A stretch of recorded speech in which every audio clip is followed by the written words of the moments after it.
Welcome. Welcome. Thank you so much for taking the time to be on our podcast called Breast Cancer Conversations, where literally we just talk about all things breast cancer. And it's, just kind of peer-to-peer support and advice. And I am just so excited to have you. Is it pronounced Vance or Vance or how? I want to make sure I'm getting your name. Van, Vance. Okay. Vance. Vance. I love that. And so I'm just so excited that we met over Instagram and social media that, I think social media, let's just start right there, has been such a connector, I think, in the breast cancer space. Have It you been has. on Instagram and, Twitter or other platforms for a while? No, I after starting Pink Ain't What You Think, I had never been on social media. The only thing I was on was Facebook, none Mhm. of the Instagram or anything like that. But once I started Pink Ain't What You Think, there were people reaching out to me on Facebook asking, did I have an Instagram? So we Oh, started Instagram and it has opened up a whole new space. I'm meeting different people from different walks of life that are breast cancer survivors, brand new brothers and sisters, we call each other, so yeah. exactly, exactly. And, I love speaking to our male counterparts as well, because, a lot of times we think, breast cancer only just affects women, and that is really a myth. It can affect absolutely anybody. And, men are a huge recipient, unfortunately, of this disease. And sometimes I hear, what I'm reading and understanding just through conversations is that a lot of times the symptoms get dismissed because I think we aren't looking for some of the risk factors, or, we think if we feel a lump, it might be an ingrown hair, or, I even myself as a female, right? Like I had breast cancer and I never even thought it was a thing. I was like, oh, maybe it's just a cyst, or, I actually had a swollen lymph node for quite some time. And I was just like, oh, that's just always been there. That's just how it was because I didn't know any different.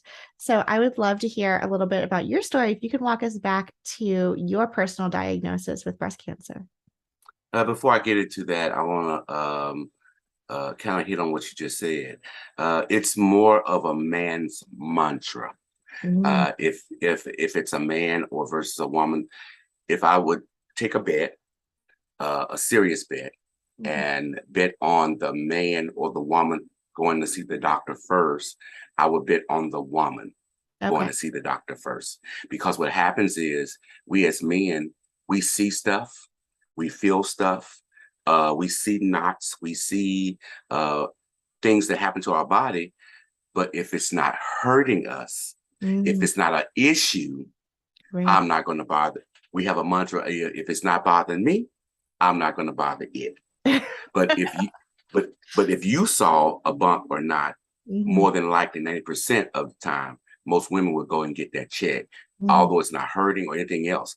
We won't go to the doctor until it's paining us and causing us discomfort. And then that time is too late because most time when cancer in men, breast cancer in men start giving you symptoms or hurting you, you're already in the third or fourth stage. So Really? thus why we have such a high rate of mortality. 2007, I think the Cancer Institute would say 2,784 men would get breast cancer next year. Out of that, 580 will die. And that is a very high number because we only make up 2% of breast Mhm. cancer.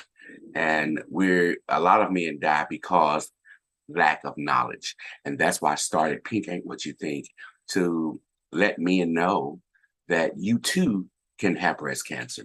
But Yeah. going back to my story, um, it's more of a spiritual journey for me. Um, I had a car accident and I was a police officer, and Oh. it was a DUI, Mhm. and I lost my job from that. Oh my God. So I thought my world was coming to an end because that was my career. That was something I've always wanted to do as a child. Yeah. Didn't know that the Lord was setting me up for what I'm doing now. Um, so I lost my job, and then that same year I found out I had breast cancer. So I'm like, okay, what is going on in my life? Started going through treatments and all that. That was in 2013. Hmm. And I was 6 year breast cancer free. I just had a mastectomy and didn't have to do any chemo or radiation. Okay.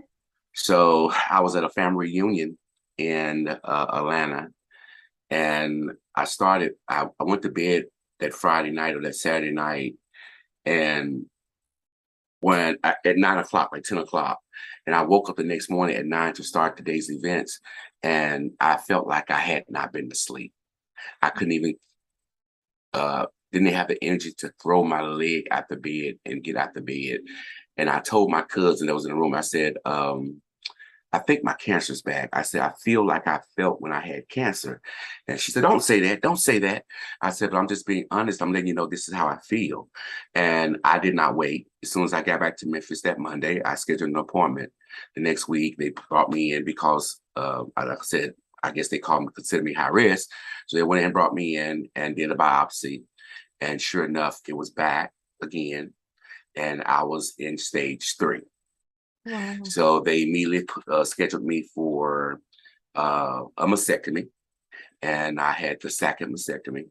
And On then the this same time, side? It was the same side or on the same other side, same same side. side? Hmm. Everything's been in the same side. So they scheduled another mastectomy. And once they scheduled the mastectomy, I had 27 rounds of chemo. Wow. So did all that, but I turned that, even that, into a victory. Hmm. I started what's called a blankets of love. And every time, and I saw when I went to chemo for the first time, they did not tell me what the process was going to be. They only told me it's 3 hours. They didn't tell me that I would be sitting up in the chair or I'll be in a room. They didn't give me any of that information. So here I am walking into this place. I'm afraid already. Hmm. Grown man, I'm afraid, and there was he was a volunteer, male white, he was a volunteer. And I was angry because nobody gave me information. I didn't eat because most time when you're going for medical procedure, you don't eat. So I'm thinking, don't eat. Right. So I hadn't eaten. Now I'm facing this 3 hour process, sitting up in this chair, Mhm. getting what they call the red devil pumped into you. Oh, I had that one too. so so I got a little angry, but then the Lord sent this angel, and he was like, are you cold, Mr. Stacks? I said, yes, sir. Because they kept bringing me these white blankets. The hospital have these little white blankets in the warmer, but it takes about 15 of those to just keep you warm. Hmm. And so I said, yes, sir. So he went to the back closet and he brought me this ugly little fleece blanket. But I promise you, it made such a difference in my treatment because I was able to stay warm. And it was only $5.99 blanket. Yeah. So after I left there, I got on Facebook and I told my friends, I said, hey, this is what I just experienced. I need help uh, in getting blankets to these people so they can have their own personal blanket. So we went to West Cancer Center on Union one Friday for 1 hour. We called it the Hour of Power and Love for Love blankets. And all my friends stopped by and dropped off blankets, and we collected 365 blankets that day. Oh my goodness. That's And incredible. and then filled their closet up with snacks, little water bottles, chips, so that the person that like me that come didn't know, now they can give chips and crackers and peanut butter crackers and water to them. I don't want anybody to go through what I went through. So I try to make it a little easier for somebody that's behind me. So went to chemo, did 27 rounds of chemo, and I was on the road to recovery. I was excited. When they diagnosed me, I finished my last round of chemo. I rang the bell. I was so excited. And I continued the blankets of love. But then people stopped giving blankets to me. They'll promise you stuff and then they forget. It's not like they just didn't want to. They just forgot. Life happens. Absolutely. And so, but then my name was out there. And Mhm. so I did not want to uh, disappoint anybody I promised blankets to, so I stopped doing it.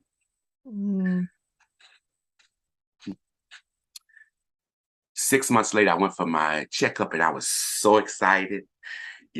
I just finished chemo, hey, it's been a couple months. I'm excited, Yeah. and go in and they do another biopsy to find out 6 months later, I'm in stage 3 again. This time it was on the same side. And this time it had attached itself to my bone because there was no fatty tissue there because they had removed all the fatty tissue the last 2 mastectomies. Right. So when my doctor told me that, you can see the fear in her face. She couldn't hide it. He couldn't hide it. How did they know that there was a need for a biopsy? So you went in for your checkup. Was there a scan A involved or scan. a It was a okay. scan, and they saw something because I was just going in for the scan, the X-ray, just to um, confirm that I'm okay. Right. And Yeah. and Exactly. and, and I promise you, if you saw me that day there, I had brought candy and things for the nurses. I was just grateful, and I was just walking around giving nurses their candy bags and little candy jars I made to all the nurses. And I remember walking in that room and we took those x-rays. And when they came, I could see it all over her face that something was wrong. And they confirmed that I was in stage 3 again and that it had attached itself to my bone. And that was the concern that it may have metastasized to my bone. And that's really major. Yes. So they went ahead and got me in surgery. Like the next week, I was in surgery. And after I did another mastectomy, they cleaned it all out. It did not penetrate my bone, so I was blessed that way because I Right. paid attention to my body. When I feel something, I know something wrong, I'm gonna go get it checked. Yeah. And then I did 32 rounds of radiation. Okay. This time I didn't do chemo. I did 32 rounds of radiation. And so as of April 29th, my birthday, my 52nd birthday of last year, I rung the bell on my birthday Oh my uh, gosh. for the third time. Yeah, and here I am now. I don't look like what I've been through, and I'm just so grateful. So for my birthday, all of my friends came to town. Um, all of my colleagues, and they threw me a surprise birthday party. One of my best friends, she's a 15-year breast cancer survivor, my best friend. So she got all of my friends together, and without me knowing, she went through my phone and connected with everybody, and they threw me a surprise birthday party. And they had heard me talking about my company, which is Pink Ain't What You Think, and what I wanted to do. And so that night, one of my best friends, I call him my grandson because we just have that relationship. And he said, here's $200 for you, and here's $300 for your dream and for your business. I want to be the first to donate to your business. And then everybody in the party donated. So Wow. when I woke up Monday morning, I had $1,800 to start Pink Ain't What You Think. And here we are today. Ugh. Well, Vance, thank you so much for sharing that story. I can even, tell in your voice and your eyes and, just the passion of how you're really taking something so traumatic because breast cancer is trauma. And then to have to go through it 3 times, here you are on the other side, really in tune with yourself, with your body, with your symptoms, and then kind of finding these, golden nuggets and blessings along the way to really help, transform and carve this new path for you. So And that's I beautiful. think through this, I found my passion. I'm Mhm. an ex-police officer. Told you that, and I lost my job. I did so many things for the young kids in the community, and I thought that was my passion. I thought that being law enforcement was my passion. I thought helping somebody in that way was my passion until I started doing what I do now. Oh my God.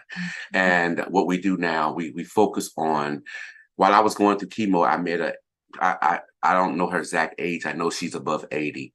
And Okay. I met her one Monday, and I would see her cry every day. I mean, she'll be in the waiting room and she'll be in the corner and she just be wiping her tears, try not to cause attention, but she'll be wiping tears. And so I finally said something to her one day. So in my mind, I'm thinking that I was at the time I was going through, I was 40 something or 50, 40 something. And so I knew what chemo did to my body. I Mhm. knew it took all my fingernails off. It took my toenails off, all the hair off my body. There are days I could not get out the bed. So I knew the symptoms that I was experiencing. So I couldn't imagine this 80-some-year-old woman going through this. So I'm thinking that's why she was crying. So I finally had got a nerve to say, hey, what's wrong? What's wrong with you? And are you okay? She said, honey, I am fine. The Lord is good to me. I am going to meet him in the sky. And I said, oh, you one of those mothers. All right. Okay, okay. So I was like, so why are you crying every day? And she said that because I don't cry in front of my children. She said, I cry here, I don't cry home. She said, if I die tomorrow, young man, they can't afford to bury me. And I don't want to leave a burden on them. She said, the only reason I'm taking chemo right now is just to prolong my days. She said, I know I'm not going to live. But she said, I'm just here to prolong my days so they won't have to have this burden. Yes. That blew me away that an 80-some-year-old woman is sitting in the doctor's office and her only concern is leaving a bill or a burden on her children.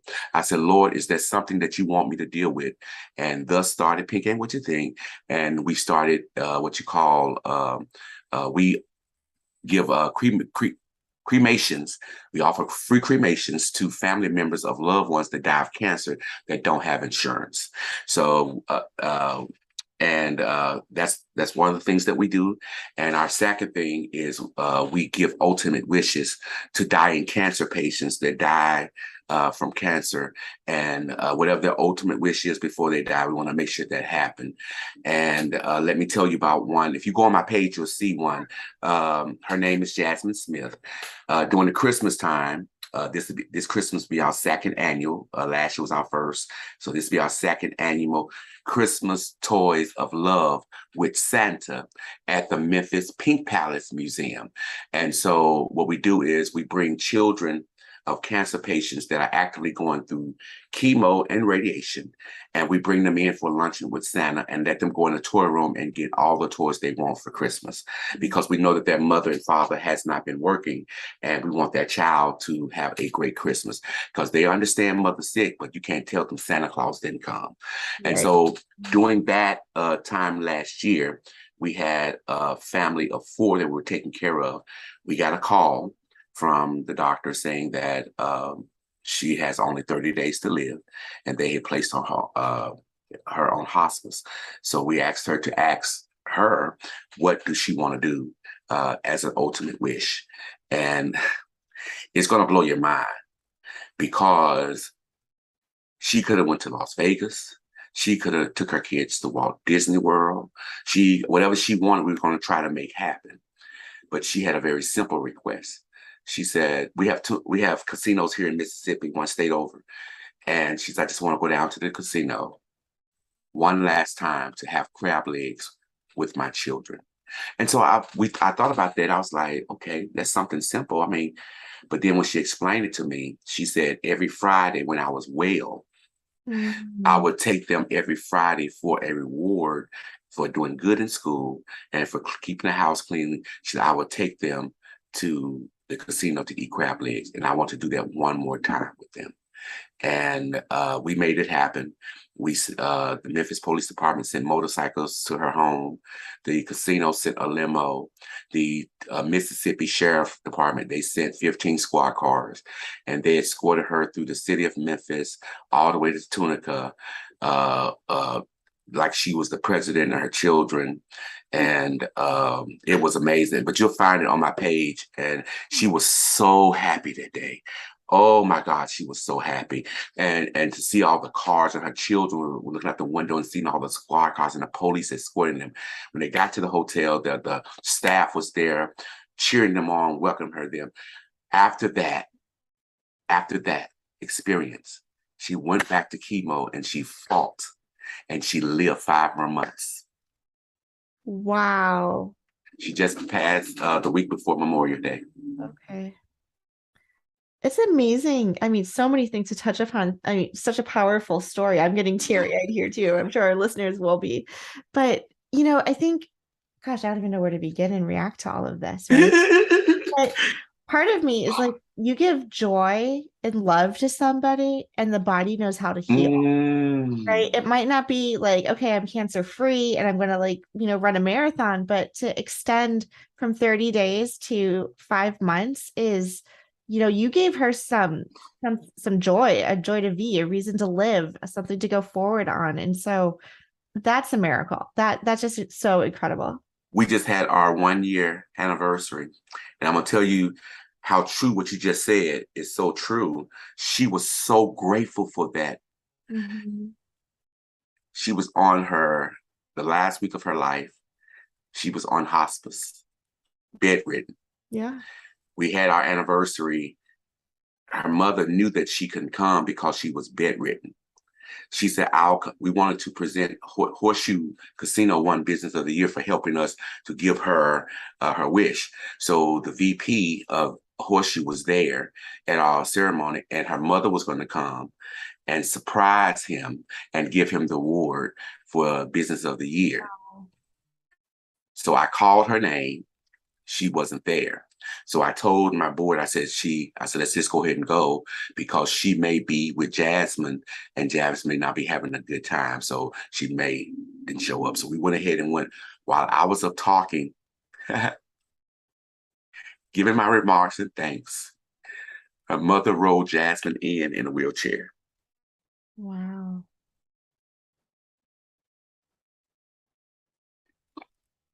She came up and she said, I had to be here. She said, I just want to say thank you. She said, my mother was coming. She said, I wanted to come and tell you myself, thank you. Yeah. That was Saturday, the 30th. And the following Saturday, she passed.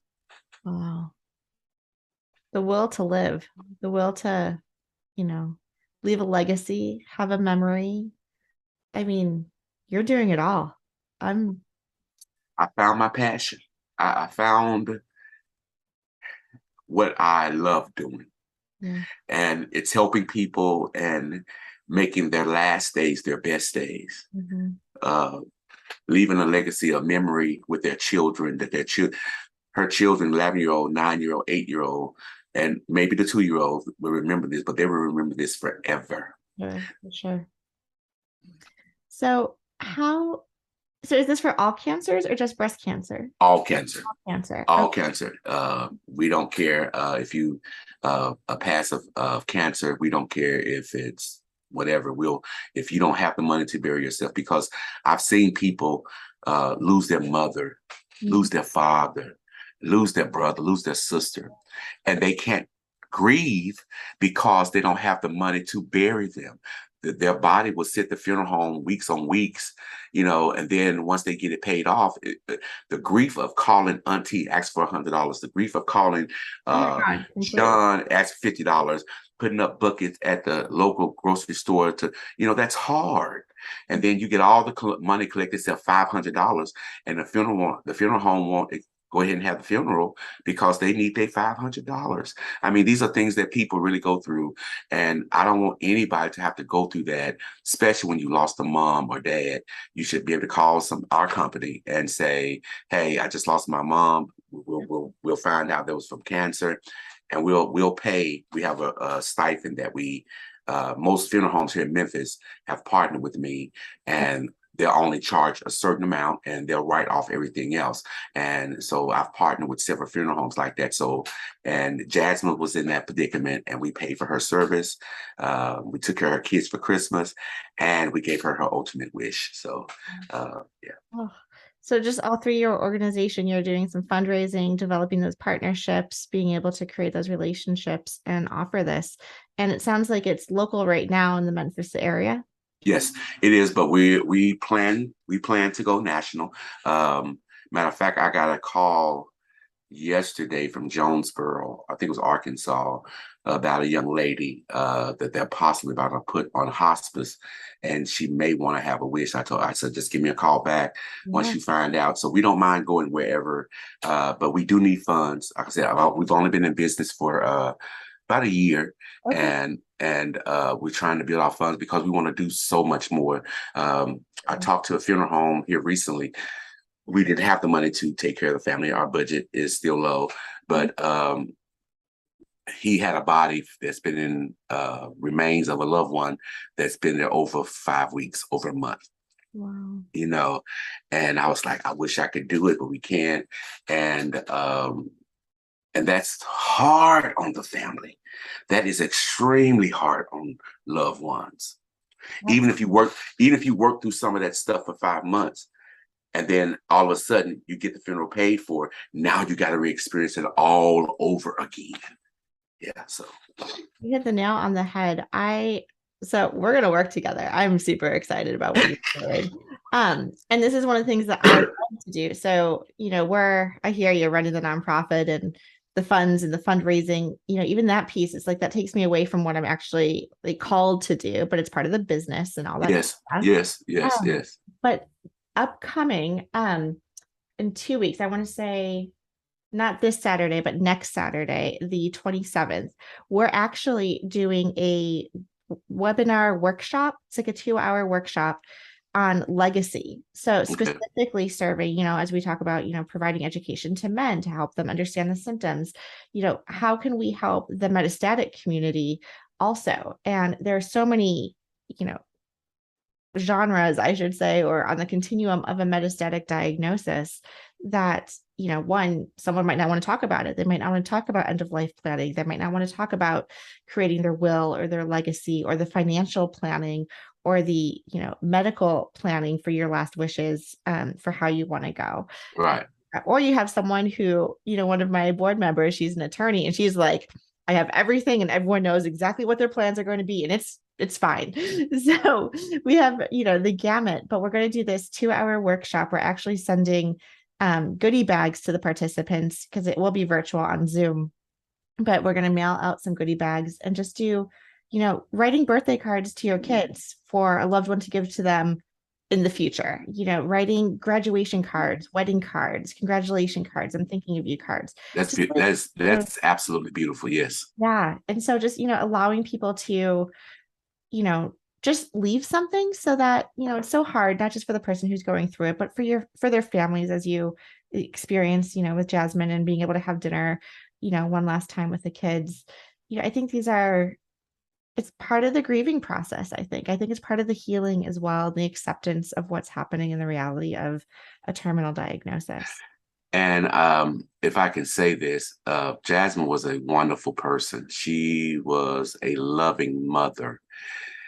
The reason she got sick because she was okay. She had beat cancer and she was okay, but she got pregnant with children, twins, Mm. and the hormones, which from Oh, the children, she couldn't take chemo anymore because she's now carrying twins. So she decided the doctor said, you're either going to have an abortion or we have to stop chemo. And she said, well, stop chemo because I want my children to live. And she chose her children's life over her own. mm, And while she was, and I praise her for that. And while she was carrying the children, it spread from her breast to her liver to her lung to her brain.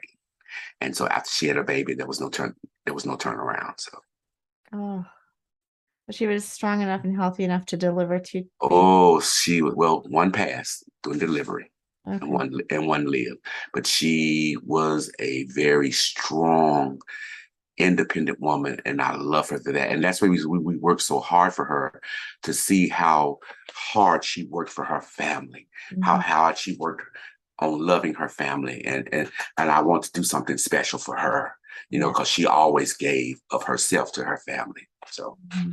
Yeah, leaving that legacy and that memory on.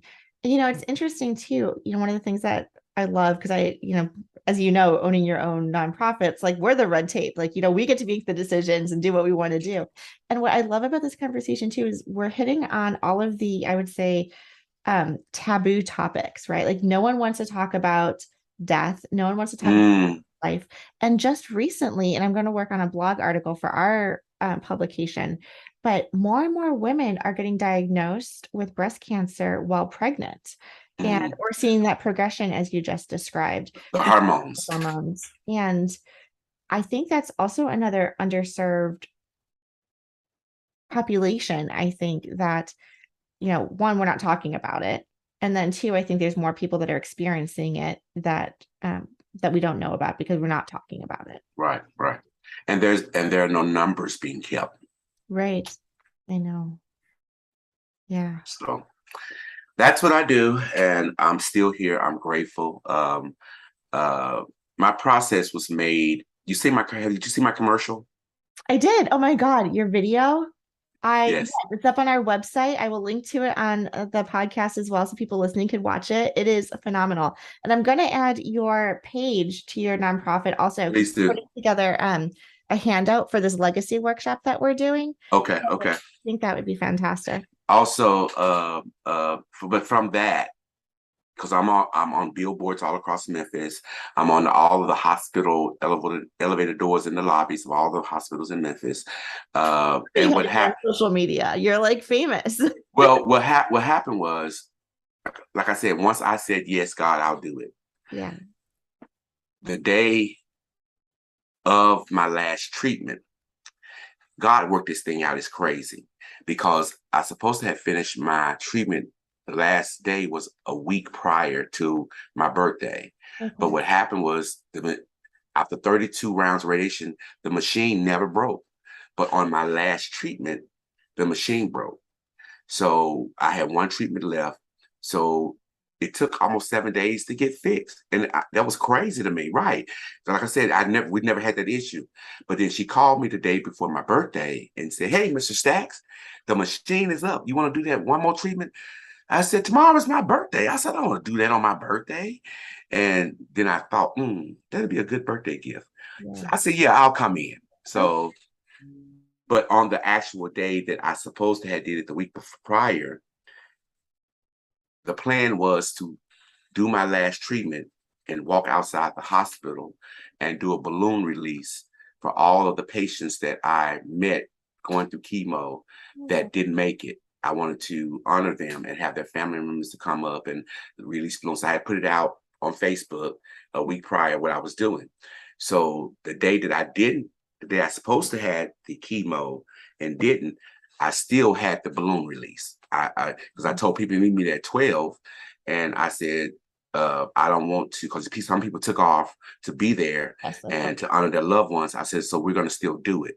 So they showed up in front of the Sword building, and I had one of my godsons to sing Precious Lord. Mm. And I told them to release their balloons and call their loved one's name out. And it was so emotional. And they released the balloons one by one and called their loved one's name out. And I didn't know that Methodist VP was standing out there. And she came and hugged me because that day I honored all my nurses that helped me get through this crisis. I love giving gifts, so I gave them all candy jars as well. And so she hugged me and said, "Thank you for doing this for my nurses, and thank you for doing this for our patients." So she went back and reported to her boss. I Yeah. got a call from her boss that wanted to do this commercial and ad on me for the work that I've done toward their nurses. And he heard how grateful I was to all the nurses. Every time I walked in, I was very thankful to the nurses because their kindness and their hospitality made a difference in my treatment. If you walk into a hospital and the receptionist's mad and the nurses had a bad day, it makes it hard on me. But when I walked into the Methodist Hospital, from the security team to the receptionist to the people that cleaned the floor, I mean, the hospitality that you receive in that place, the service that you receive is beyond reproach. And thank God that is what made me get better, even better because of their care. Yeah. Yeah. I mean, mic drop. I don't know what to say after that. You're amazing. Oh, and so how are Yeah. you doing now? Like, how's your health now? How are you? I'm doing good. I have no problem. Well, I went through something called mastectomy pain syndrome. Oh, yes. Uh, Those look uh, like zapping shooting pains. oh my God, mine was like a punch. This whole side over here is still dark and black, And because it's had 3 surgeries, so I Oh, have a lot of scar tissue over here, a lot. And so during Christmas last year, November and January, I started having like somebody would just punch me in my chest, and those muscles would just tighten up real, and I would have to go to a corner and breathe it out. And I didn't understand what was going on. But then I went to the doctor in January, and they found out that it was because my heart rate would jump up, my blood pressure would jump up. I could feel my heartbeat just racing. I'm like, what is going on? And they explained that the pain, when the pain hit, my body tried to adjust to the pain level, and that's what shoot my blood pressure up because I'm trying.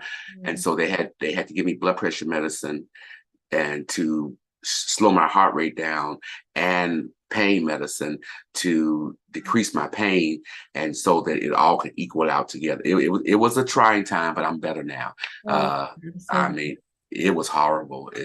It was like somebody just punched me in my chest in that area, and I couldn't do anything about it. And I tried to hide it. mm, I was at the children's giveaway, toy giveaway, and I was trying to hide it. It had hit me one time. We were collecting toys, and I walked away and I went to the corner and I kind of breathed out. So one of my board members mm, saw me, and she came over. She said, "Are you okay, Mr. Stack?" I said, "I'm fine, I'm fine." She said, "No, I saw this is the third or fourth time you've done this." I said, "I'm fine, Rochelle." She said, "Let me tell you something." And this is what broke my heart. And just, she said, "If you are hurting, go home." She said, "We may not do it the way you would do it, but I promise you it will get done." mm-hmm. Yeah. Were She you said, able "Sure." to go home? Were She, you able to like oh no, I stayed there. But it was just so gracious to Yeah. hear that if I decided to go home, or if I missed a day or so, things will go on without me. And that was the most important statement that I wanted to hear, that if I did go down, uh, Yeah. things around here at Pink Ain't What You Think will continue to go on. Yeah. And that's so important. I hear you. Like, we're working 24/7, and I took my first vacation where I actually put an out of office on my email. I've never done that. Hmm. I was like, I just need time to breathe and time to think. And Uh, how long's your vacation? I took a week. We went up to Maine. It was beautiful. We were in the mountains, which is my like rejuvenating place out in nature. Right. And I was like, my team will get it done. Exactly what you're saying. It may not be exactly like the post I would put on social media, but someone's going to post something and it's going to be fine. That's it. That's it. And we need that time to unwind, and because I've lost friends. I've lost a lot of friends, because my conversation is not about the church Mm. or about what's happening in the city. My conversation is about Pink Ain't What You Think. And every time we talk, I'm talking about Pink Ain't What You Think. So people are like, "Oh, you get no, that is my conversation now. That is my passion. That is what I want to do. I want to make more cancer patients feel like Jasmine felt, and make more cancer patients' children feel like Jasmine's children felt for Christmas. I think we served 15 to 20 families last year, about 30 some children. So hopefully we have a big space at the Children's Museum. Hopefully we can fill it up again this year. So Oh my God, that's amazing. And, can we linger on that like losing friends piece? That is something I think people need to, I guess, feel not so alone about. Like, I've lost friends through this experience, and we have a support group every Thursday night that we just meet up on. You should come. We meet every Thursday at 7 p.m. Eastern. send And me the Zoom, I and will. yeah. It's a riot. We have a good time. I mean, it's a no agenda meeting. We talk about breast cancer, we cry, sometimes it's very serious. Last night, it was one of those like funny moments. Everyone was just kind of giddy, end of summer. We were talking about vacations, we were talking about actually putting together a calendar, like a bathing suit issue calendar, with all of our breast cancer like scars and tattoos and all of that good stuff. Won't you put a cruise together for all of us to be on Ooh, a cruise? that would be fun too. So much That good stuff. can the cancer sail away. Ooh, sail away. I like that.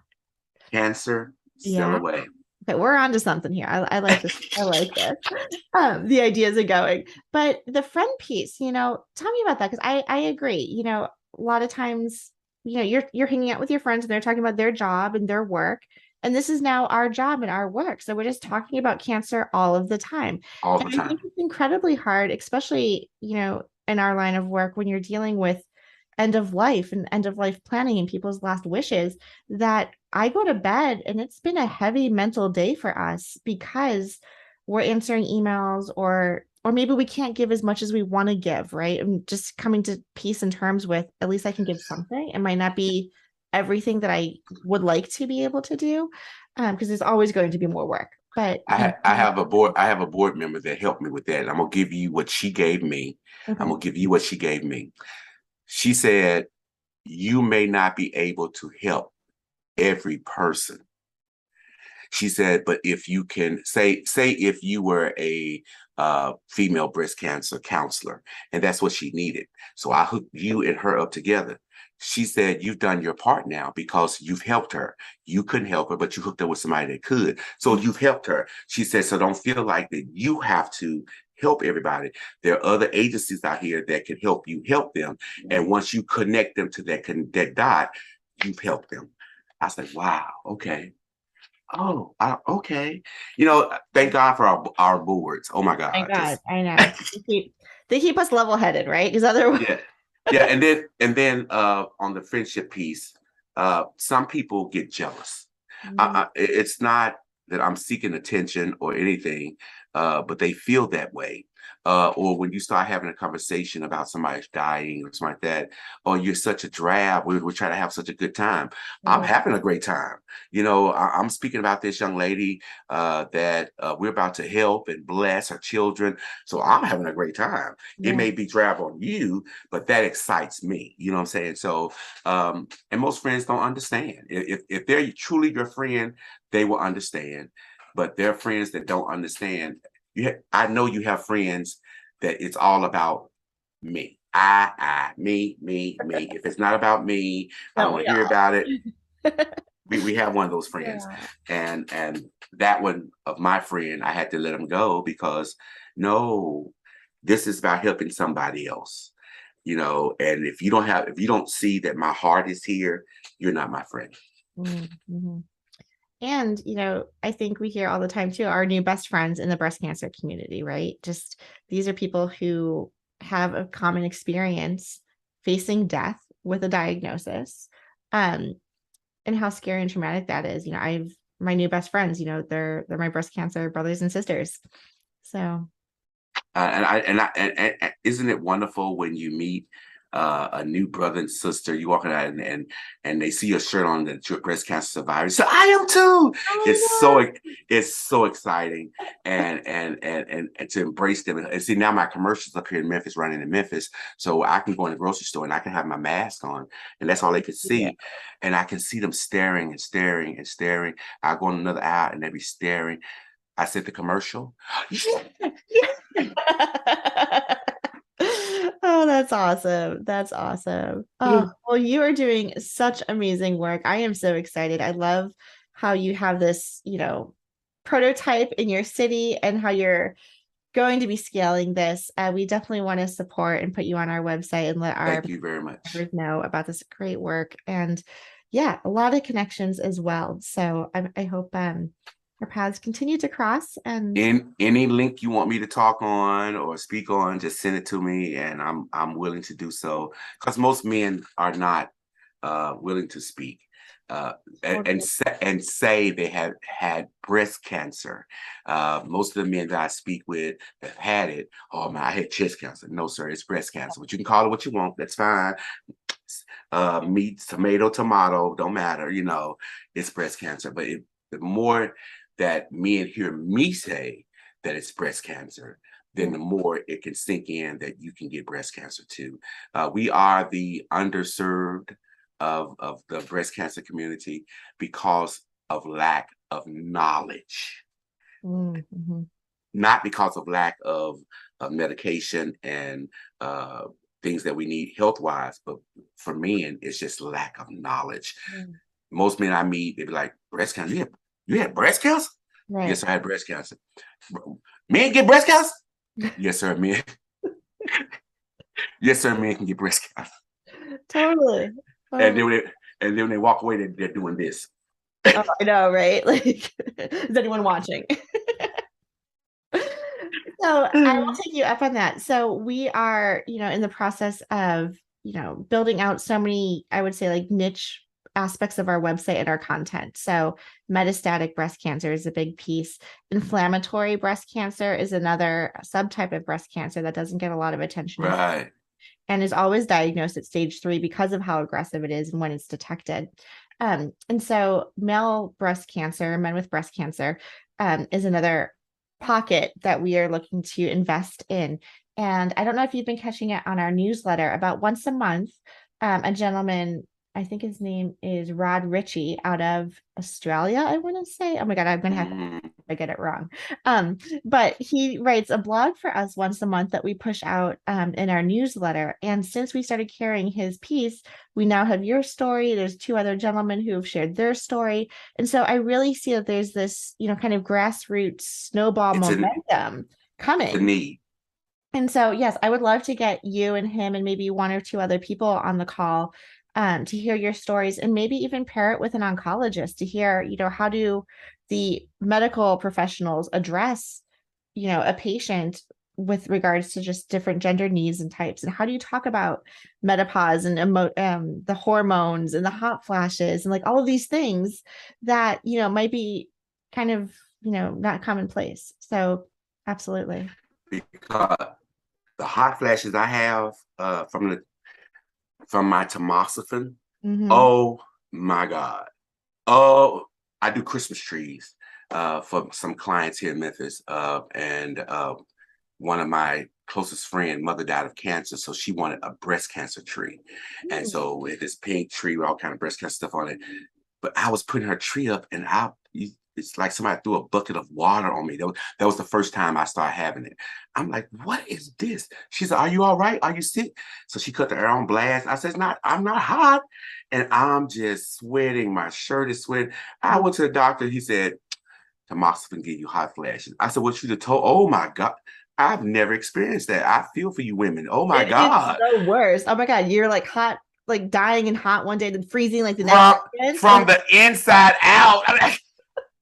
Oh my God, I dress in layers and I actually had to change my wardrobe because like I can't wear these nice silk blouses to work anymore. Like I I am drenched by the time I go into a Look meeting. at me. Look God, at I me. know. I bow to you women that go through this all the time. I do. Yes, I bow to you. Oh my God. Jesus Christ.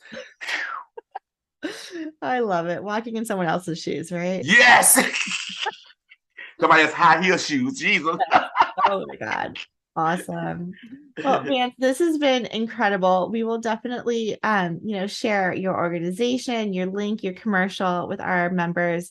It'll take me a couple of weeks to do some like editing, but we'll get this out in the newsletter. So we'll definitely be sure to tag you on social media and all of that Please, stuff. So please do. thank you so much. And I hope this is the beginning of many more conversations. It's great. I can't, I can't wait. I think you're a hoot. I'm Yeah, excited. I'm excited to be with this partnership, and both of our agencies will grow from this. So hopefully, uh, absolutely. but let's do a cruise. Let's get some things together so we all, and all the people that's watching your link and all this, so we can actually come together and get to actually meet everybody. You know what I'm saying? I do. And and if we do a cruise or something like that, or to a city or something, just let's put something together where we all can meet and actually shake hands and actually put eyes on each other. Yeah, that's powerful. That's, inspiring, when you see other people who are living and living with this disease, beating this disease, doing everything, and the good that's coming out of it. So yeah. And I'm gonna tell you one more thing, let you go and talk about that. We have here in Memphis that every year they have a breast cancer consortium. And last couple of years I went, I'm the only male there Oh, out of 300 to 400 women. I'm the wow. only male there. And so I'm gonna let you go on this. But after when my first year came, I had been around a lot of cancer survivor women like that. So all walks of life. And so my first experience, Oh gosh. yes, they were talking about their scars. Mm-hmm. Baby, this little old way walked up. Yeah, honey, this is how they did me when I was oh yeah, okay. Oh, Yeah, lifting up their shirts and just showing it off. like And I'm like, oh no, oh Jesus, what is going on here? Is this really going on? totally, totally. Oh my God. Let's see, I'll show Love you it. mine. See, Oh yeah, that's a nice clean line too, how they did it well, well, after three surgeries. three. Well, this is one back here. Okay. That's the first one, and then they re-entered twice here Yeah. so that they wouldn't make it as ugly and they did a good job with it. Yeah, it's like So a aesthetic flat closure, I think. mhm. Something like that. Because I've also seen, on the internet, there's all sorts of pictures of what doesn't look well and doesn't go over well in the surgery room. So, and and that's what I saw at this convention. mhm. These older women, 80-year-old, that had their oh, and Yes, different day and age, and science has come a long way. it Medicine. was a pleasure. Likewise. All right. I will be in touch soon. Thank you so much. Call me anytime. Will do. Have a great afternoon. You as well. Thank you.